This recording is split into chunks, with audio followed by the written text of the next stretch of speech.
میں ہوں سلمان رشید اور یہ ہے ایک مسافر کی دنیا۔ یہ جو ابھی آپ کو میں ایک سفر سنانے والا ہوں، یہ اس کا ٹائٹل آپ نے جیسے دیکھ لیا انفینشڈ جرنی۔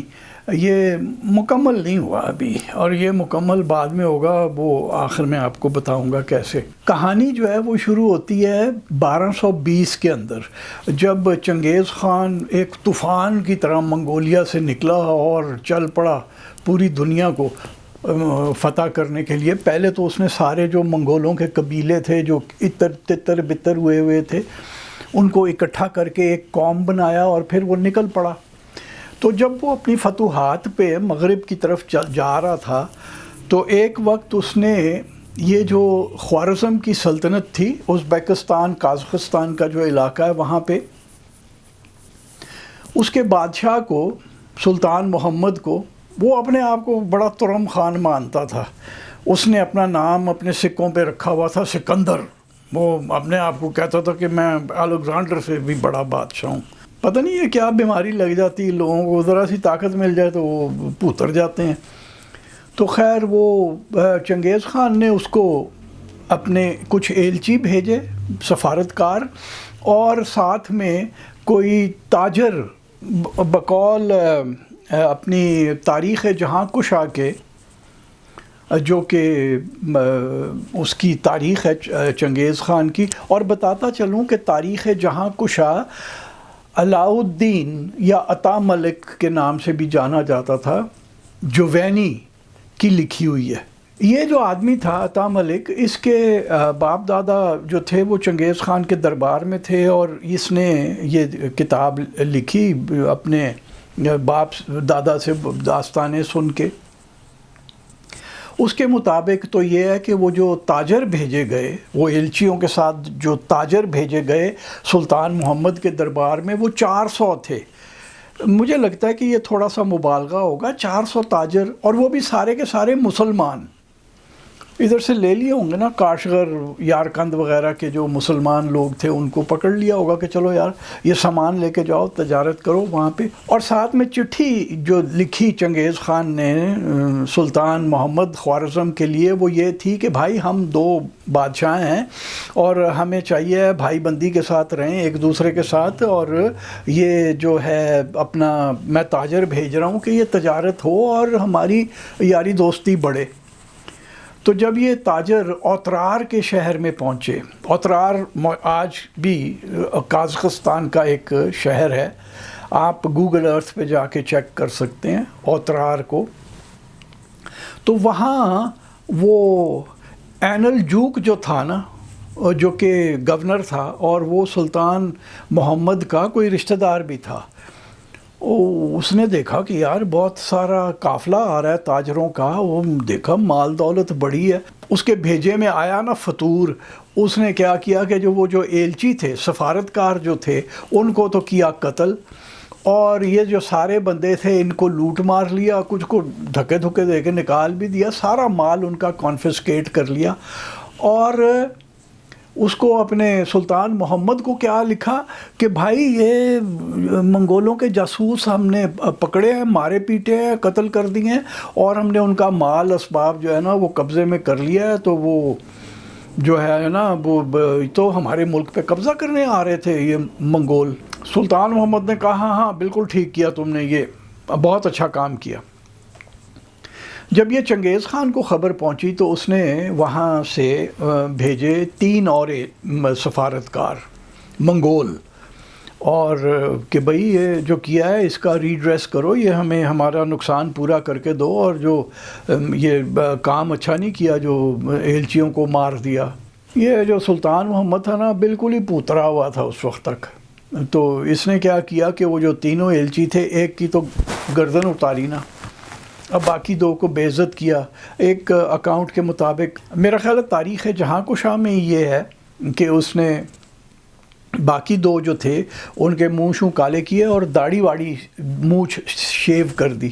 اور ہمارے یہاں اورینٹ میں، مشرق میں، یہ کسی کی داڑھی مونچھ شیو کر دینا اور سر کے بال مونڈ دینا یہ بہت بڑی بےزتی ہے۔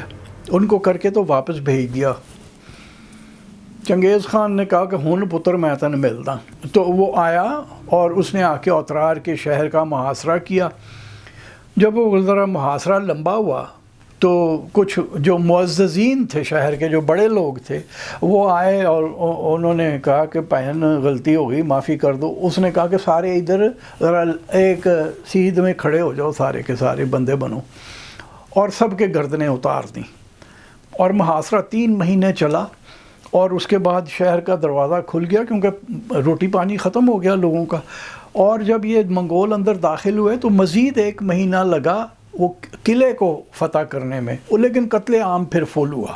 اور اب یہ اوترار سے نکل کے جلال الدین خوارزم کے شہر کی طرف کو چلے تو وہ اس نے دیکھا کہ بھائی لوگ تو آ رہے ہیں، تو وہ بھاگا. اسے پتہ تھا کہ جنگ نہیں لڑ سکتا، سکندر نہ رکھے اپنا، ہیں جی. وہ نکل کے بھاگا اور بالکل ایک جیسے ایک شکاری ایک شکار کے پیچھے لگا ہوتا ہے نا، چنگیز خان اور اس کی محمد خوارزم کی یہی کیفیت تھی. حتیٰ کہ وہ جا کے کیسپین سی کے ایک جزیرے پہ اس نے پناہ لی اور وہاں وہ مر گیا. وہ خوف سے ہی مر گیا ہوگا کہ آ گیا ابا ہوں پتہ نہیں انہیں میرے نال کی کرنا ہے، کیونکہ وہ سن چکا تھا کہ اینل جوک جو تھا اس کا جو رشتہ دار جو گورنر تھا اوترار کا، اس کو مارنے کے لیے چنگیز خان نے چاندی پگھلوائی اور اس کی آنکھوں میں پگھلی ہوئی چاندی ڈال دی. تو وہ بندہ کس طرح تڑپ کے مرا ہوگا. تو ابھی اس کی بھی حلق میں آئی ہوئی تھی یہ اپنے کی محمد خوارزم کی کہ میرے نال بھی انج ہی ہونا ہے. تو وہ وہاں خوف سے جا کے وہ مر گیا. جلال الدین خوارزم جو اس کا بیٹا تھا، جس کو ہمارے یہاں جو کم عقل جاہل لوگ ہیں، جس میں بہت سارے بڑے بڑے، ایک نسیم حجازی ٹائپ بھی گزرا ہے اور ایک کوئی عبد القیوم منجم ہے، وہ اسے بڑا ہیرو مانتے ہیں. وہ جو تھا نا، اس کے پاس اس وقت اتنا بھی نہیں تھا کہ وہ اپنے باپ کے لیے کفن پیدا کر سکے. تو اس نے محمد خوارزم کو اسی طرح جو ان کپڑوں میں مرا اسی طرح اس کو دفنا دیا اور وہاں سے نکل کے بھاگا افغانستان کی طرف، جسے اب افغانستان کہتے ہیں. تب تو اس کا کوئی نام ہی نہیں تھا. چھوٹی چھوٹی پرنسپیلٹیز تھیں، خلم ہو گیا، اپنا بلخ ہو گیا، اس طرح سے. تو چنگیز خان تو وہیں رک گیا ازبکستان میں. اس نے اپنا جو ایک لے پالک بیٹا بھی تھا اس کے یاد رہے کہ اس کے 5 بیٹے اپنے ذاتی تھے، جس میں سے سب سے بڑا جو تھا جوچی بہادر. اس کے بارے میں جو باقی 4 بھائی تھے وہ کہتے تھے یہ ہمارے باپ کا نہیں ہے، کیونکہ یہ منگولوں کا ایک عجیب طریقہ تھا کہ جب کوئی شادی کر کے بیوی کو لے کے، نئی دلہن کو لے کے جا رہا ہوتا تھا، کوئی اور لوگ دیکھتے تھے وہ دلہن کو اغوا کر لیتے تھے. تو چنگیز خان کی جو بیوی تھی وہ بھی کئی دن اغوا رہی تھی، کچھ 5-6 مہینے. اس کے بعد چنگیز خان بڑی مشکل سے اس کو لے کے آیا تھا. تو وہ باقی بھائی کہتے تھے کہ جوچی بہادر جو ہے نا وہ کسی اور کی اولاد ہے. اس کے علاوہ ان 4 بیٹوں کے علاوہ چنگیز خان نے ایک لڑکا لے کے بھی پالا ہوا تھا. تو اس لے پالک بیٹے کو بھی جرنیلی تھی فوج کے اندر، اس کے ساتھ ایک فوج بھیجی کہ جلال الدین کو پکڑ کے لے آئے. اور یہ پروان جو ہے اپنے کابل سے کوئی تھوڑا سا مغرب کی طرف، وہاں پہ ایک لڑائی ہوئی اور اس میں منگولوں کی تاریخ کی، یعنی چنگیزی زمانے کی منگولوں کی تاریخ کا پہلی شکست جو تھی نا وہ اس فوج کو ہوئی جو اس کے لے پالک بیٹے کے کمانڈ میں تھی چنگیز خان کے. اور وہ واپس آ گئے. اس کے بعد چنگیز خان خود آیا. جب جلال الدین کو ملی خبر کہ اب وہ چنگیز خان خود آ رہا ہے تو اسے پڑے پسو. وہ وہاں سے بھاگا، خیبر پاس کراس کی، پیچھے پیچھے دگڑ اپنا آ رہا تھا چنگیز خان. اور نوشہرہ جو اپنا یہ خیبر پختونخوا کا نوشہرہ ہے، وہاں سے وہ کچھ اس نے رستہ لیا جنوب مشرق کو، ساؤتھ ایسٹ کو، کہ میں باغ نیلاب کی جو پتن ہے وہاں سے پار کر کے تو بھاگ جاؤں دریائے سندھو کے اس پار. لیکن چنگیز خان پورا اس کے اوپر چڑھا ہوا تھا. تو وہاں باغ نیلاب سے کوئی 10-15 کلومیٹر ڈاؤن سٹریم سندھو کے اوپر ایک جگہ ہے جسے گھوڑا ترپ کہتے ہیں. یہ جگہ میں نے 1991 میں پہلی بار جا کے دیکھی. یہاں جو گاؤں ہے اس نقشے میں گوگل ارتھ سے یہ نقشہ لیا ہوا ہے. اس میں جو سیدھے ہاتھ کو نیچے ایک گاؤں کے اوپر لکیر لگائی ہے، سوجنڈا اسے کہتے ہیں. سوجنڈا کے باہر دریا کے کنارے وہ گھوڑا ترپ ایک جگہ کہلاتی ہے. تو میں نے وہاں سے گائیڈ لیا ایک جس کو گھوڑا ترپ کا پتہ تھا. جون کا مہینہ، گرما گرمی. اور یہ بندہ جو تھا نا، نام مجھے اس کا بھول گیا. یہ اگر ہمیں کبھی فلم بنانی پڑتی اس زمانے میں مہاراجہ رنجیت سنگھ کے اوپر، تو یہ بندہ ڈیڈ رنگر تھا مہاراجہ کا. ایک آنکھ بھی نہیں تھی اور داڑھی بالکل اس نے مہاراجہ کی سٹائل کی داڑھی رکھی ہوئی تھی. یہ نہیں مجھے پتا کہ اسے پتا تھا کہ اس کی شکل مہاراجہ سے ملتی ہے، رنجیت سنگھ سے. میں نے پوچھا نہیں، کیونکہ مسلمان ناراض ہو جاتے ہیں نا اگر کسی اور سے آپ ان کو ملائیں. لیکن تھا وہ پورا ڈیڈ رنگر مہاراجہ کا. تو وہ مجھے لے کے چل پڑا اور اس نے مجھے لے جا کے، یہ جو آپ تصویر دیکھ رہے ہیں اس جگہ کو، یہ جو ریمپ سا دریا کے اندر گیا ہوا ہے سندھو کے، اس کو گھوڑا ترپ کہتے ہیں. اور بقول اس بندے کے، جب میں نے اس سے پوچھا نا کہ یار گھوڑا ترپ، اب پوٹھواری میں اس کا مطلب ہوا چھلانگ، گھوڑے کی چھلانگ. تو میں نے اس سے پوچھا نا کہ یار یہ کس کا گھوڑا تھا اور یہ کیوں ادھر آیا تھا؟ تو وہ کہنے لگا کہ جی انگریز کا گھوڑا تھا اور اس نے ادھر سے دریا کے پار سے چھلانگ لگائی، ادھر پہنچا. تو میں کہا یار 100-150 گز سے زیادہ چوڑا دریا ہے یہاں پہ، تو کیسے؟ کہتا جی اس زمانے میں بڑے بڑے قد ہوتے تھے لوگوں کے، 60-60 فٹ کا بندہ ہوتا تھا. یعنی انگریزوں کے زمانے میں بھی 60-60 فٹ کے بندے ہوتے تھے. بہرحال جہالت کا کوئی علاج نہیں ہے. اسے نہیں بالکل بھی پتا تھا کہ گھوڑا کس کا تھا. اچھا، اب بہت سال سے نا ایک دماغ میں کیڑا تھا کہ یار میں جا کے اس پرلی طرف وہ میدان جنگ بھی چیک کروں، کیونکہ لڑائی نظام پور کا جو گاؤں ہے نوشہرہ ضلع کا، وہاں اس کے باہر جنوب مشرق کی طرف، ساؤتھ ایسٹ کی طرف وہ لڑائی ہوئی تھی جلال الدین خوارزم کی اور چنگیز خان کی.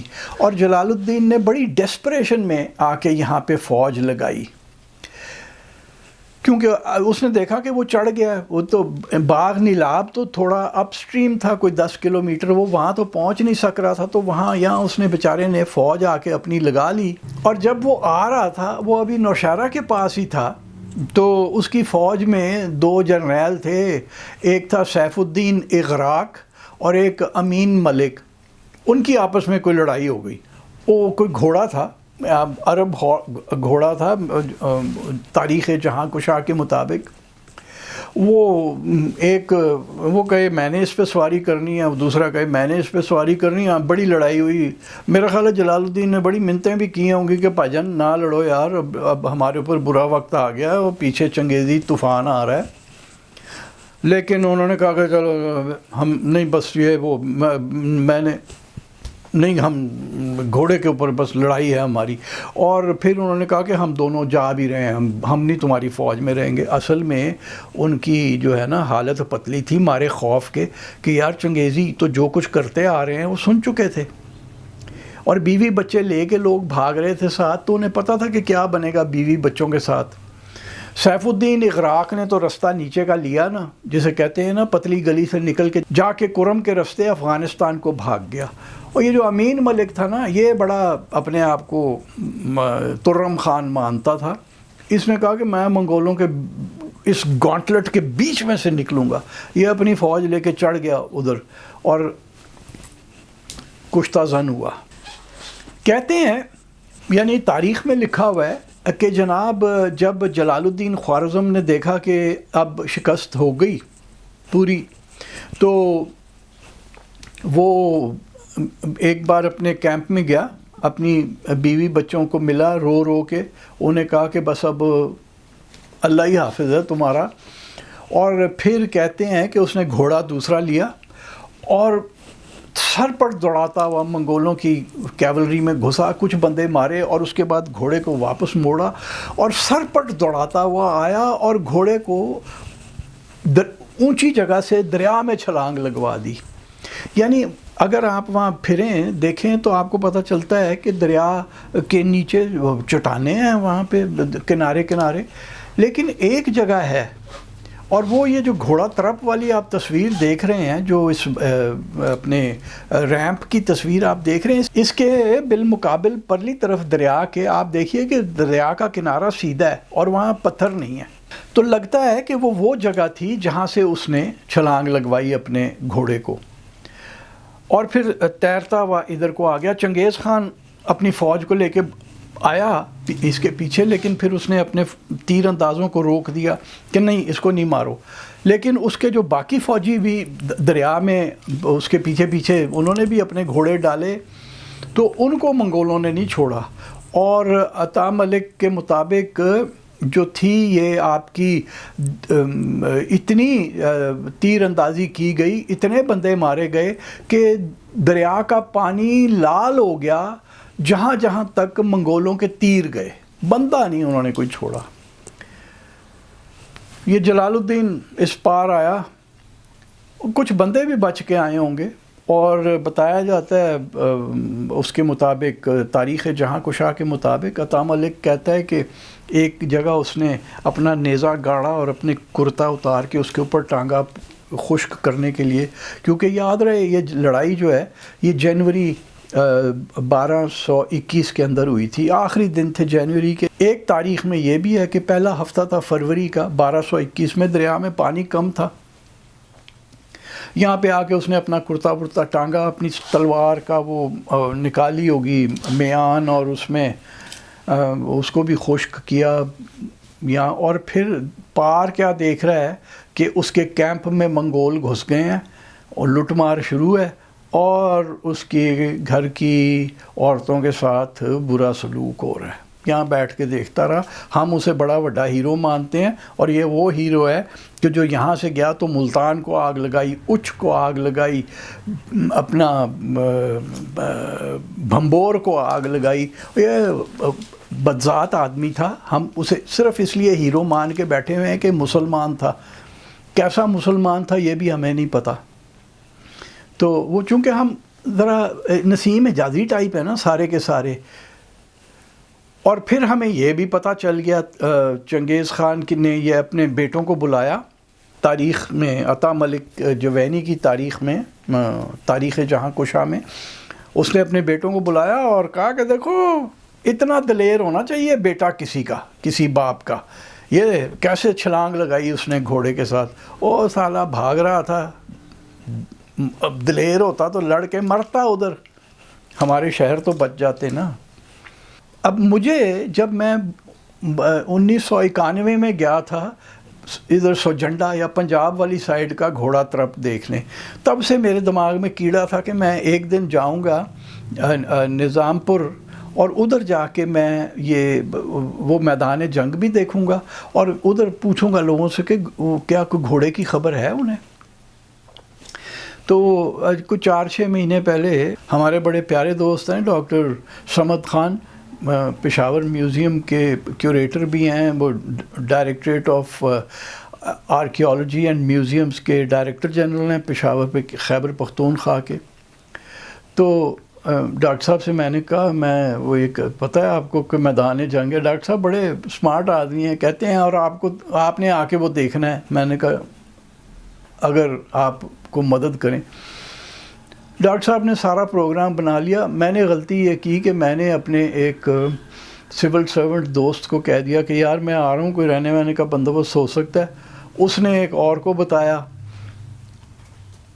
اور پھر یہ ہوا کہ نہیں آپ ابھی نہیں آئیں گے، وہ بھی ہوگا، ہم سارے اکٹھے جائیں گے۔ میں نے کہا ہن گڑ گیا پروگرام، ہن ہو گیا۔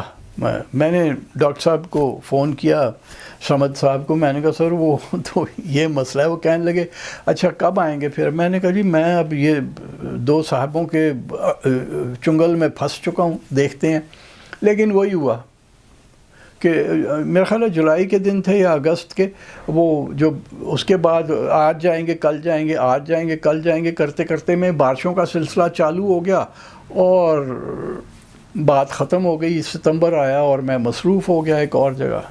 تو اس بار ڈاکٹر صاحب ناراض تو تھے ویسے، لیکن ان کی بڑی مہربانی کہ انہوں نے مجھے حوالے کر دیا ہمارے میاں وہاب شاہ کے.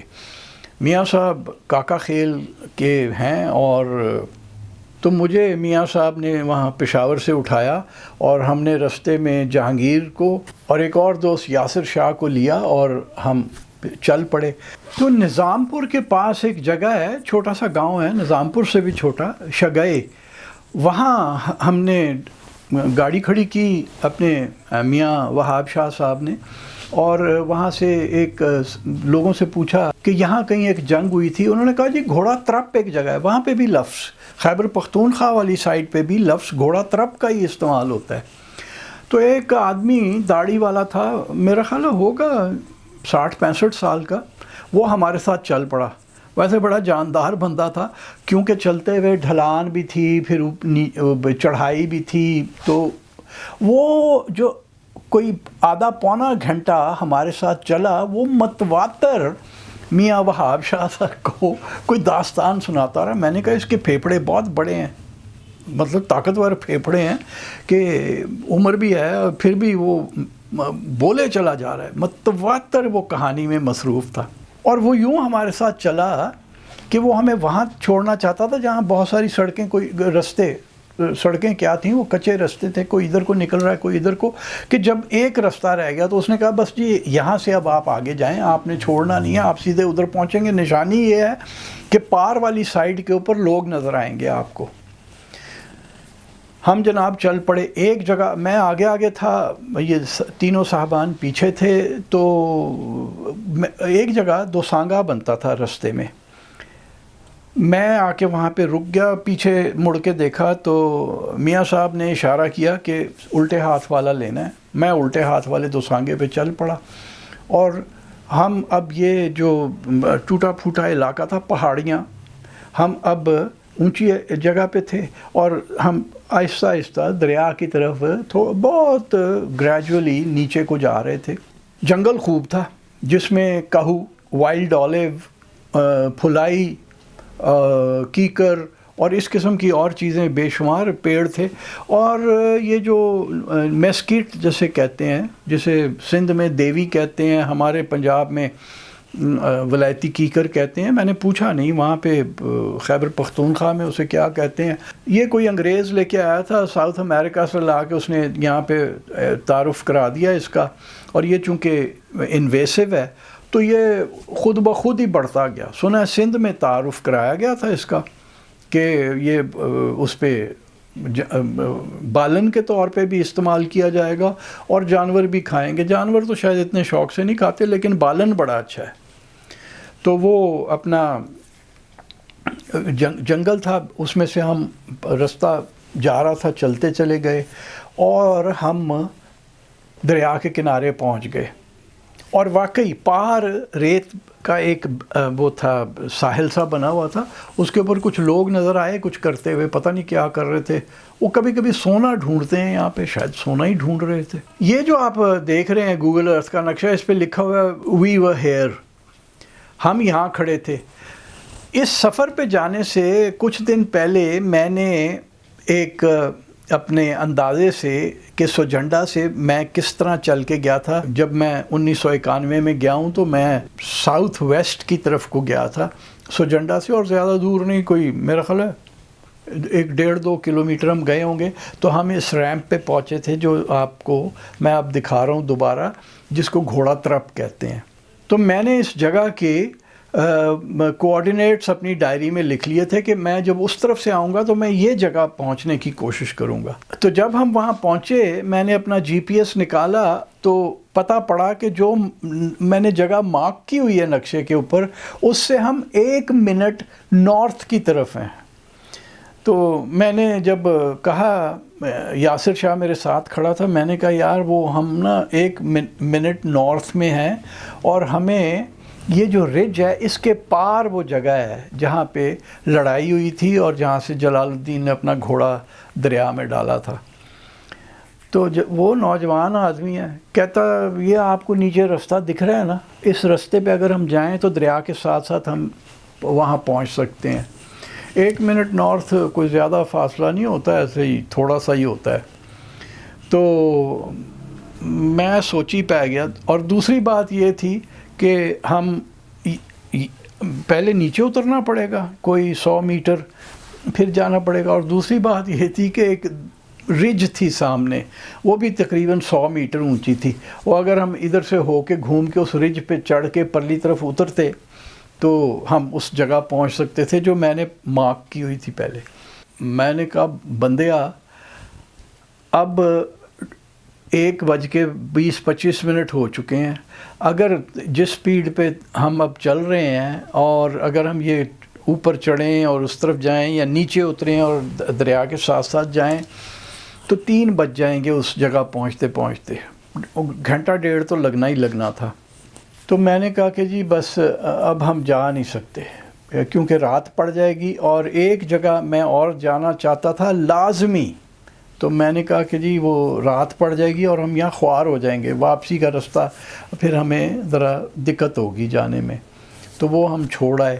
اور وہ جو میدان جنگ ہے وہ یہ آپ جو دیکھ رہے ہیں جہاں میں نے گھوڑا ترپ لکھا ہوا ہے, یہ اس کے پیچھے جو پہاڑی ہے یہ وہ پہاڑی ہے یا وہ جگہ ہے جہاں پہ مجھے لگتا ہے کہ جلال الدین خوارزم نے اپنے فوج لگائی ہوگی, اور چنگیزی جو تھے وہ اس سے اوپر نارتھ کی طرف کیولری لے کے آئے ہوئے تھے. اور یاد رہے کہ چنگیزی جو تھے ان کے پاس انفنٹری نہیں ہوتی تھی, پیدل فوج نہیں ہوتی تھی, وہ 100% 100% وہ گھوڑ سوار ہوتے تھے. اور ہر چنگیزی کے پاس 2 گھوڑے ہوا کرتے تھے کہ جب ایک تھک جائے تو وہ دوسرے پہ سواری کرے. تو یہاں آ کے ہم رک گئے اور وہ نہ ہم دیکھ سکے.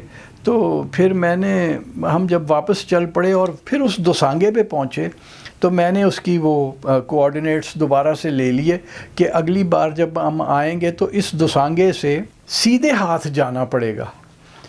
ہم نے الٹے ہاتھ کا رستہ لیا تھا, اگر ہم سیدھے ہاتھ کا رستہ لیتے تو وہ جو 100 میٹر اونچی ایک رج تھی ہم نے اس کے پرلی طرف ہونا تھا, اس طرف ہونا تھا جہاں میدان جنگ تھا.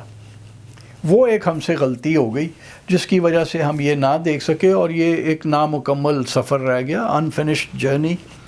تو اب میرے 2 نوجوان دوست ہیں حارث اور حسین. حارث آج کل ملیشیا میں کچھ کام پہ ہے اور حسین یہی ہیں. یہ دونوں بڑے چیتا قسم کے لوگ ہیں. 4 دن کی بھی چھٹی ہو نا تو یہ کہتے ہیں آئیں جی وہاں ذرا اسکردو کا چکر لگا کے آئیں. یہاں سے یہ گاڑی پہ بیٹھیں گے, بغیر رکے ہوئے اسکردو پہنچیں گے, 1 دن وہاں گزاریں گے اور بغیر رکے ہوئے واپس آ جائیں گے. یہ اس قسم کی حرکتیں کرتے رہتے ہیں. کبھی خنجراب چلے جائیں گے 3 دن کی چھٹی میں اور آ جاتے ہیں. میں حیران ہوں, یہ تھکتے نہیں ہیں, کیسے ہیں یہ لوگ. تو اب میں نے سوچا کہ جب حارث آئے گا وہاں سے تو پھر میں کہوں گا کہ یار وہ اپنی ٹویوٹا جیپ نکالو اور ہم میدان جنگ تک جائیں تاکہ ہم دیکھ سکیں کہ جلال الدین کو کیسے شکست ہوئی تھی اور کیسے اس نے اپنا گھوڑا دریا میں ڈالا تھا.